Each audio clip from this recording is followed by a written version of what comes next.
Yes, what's your name?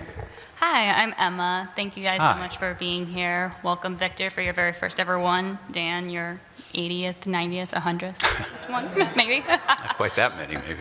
My question is, as you guys were pretty much at the very beginning of Transformers, where it was just starting out in the 80s, what is your opinion on the evolution to where we are now in the Transformers franchise? It's become a huge, big blockbuster films, many different variations, branching off that you can't even Yeah, I get you.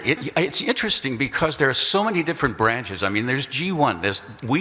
We have the distinction of at least saying we were the first. Yeah.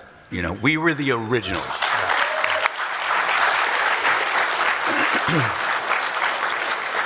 So everything comes off of what we did, but it's weird. There's so many branches to this tree. There's the Bay movies, which some people love and some people hate.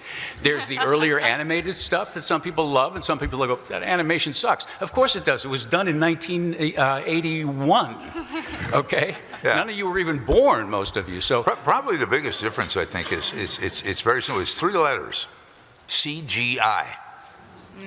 We didn't have CGI when we did it. No. If the old movie is kind of flat and red, but the new movies are, they're practically 3D. I mean, the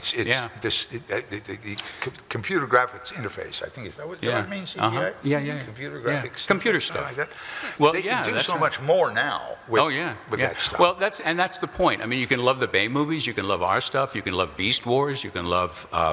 There's been animated Transformers animated. There've been lots of different versions. You can like some or all of them, but it's part of. This is when the first time I ever met Hasbro people, I found out that this is their franchise. Oh, yeah. This is This is not a toy line. This is a franchise. And at some point, we're going to take over the world. And they were very upset when they had to take the cartoon show off the air. They had to do it because you refused to work. It wasn't the raise you were asking for. It was an outrageous number. No. No wonder they wouldn't pay. You screwed they wouldn't us pay up, the man. $12 million an episode. But no, what happened was that it became illegal to have a show on the air that had characters in it that were advertised on that show. Oh. You couldn't do that. Really? And so the show had to go off the air because they didn't allow that anymore. And that, otherwise, the cartoon show would have gone on forever. It would still be on. It'd be like The Simpsons, I mean, why isn't there a Transformers cartoon show on now? It was great. You guys loved it. It was on all the time. It's all about the money, But it went away. You've been doing this long enough to know it's all about the money. Did we answer your question at all? Yes, you did. Thank you. Okay, good. Is there anyone else who? Okay. What's that? Hi. Hi again, you two. I know someone who loves to hear dirt on actors, but I think Transformers is rare in that, Dan, at least the way you described the recording sessions of the cartoon, everybody got along. And there was just an effervescent energy in the waiting room to go in and record each character. So my question is, do you have any more stories from those recording sessions? And Victor, kind of zeroing in, being that you did the cartoon and the movie, do you have any stories of working with Wally Burr? Yeah, well, I had a whole chapter on Wally in the book that I wrote. In fact, we have some copies there if you're interested. And it really tells about how it all started and how it ended, frankly. And what was your question again? Because I had a good answer. I think. Yeah, absolutely. Do you just have any more stories from those recording sessions, being that it was just right, such a ragtag crew? It was a ragtag crew. You missed it, man. I did. I missed This everything. guy's in a studio by himself in New York. It was me and a recording engineer, and that was it.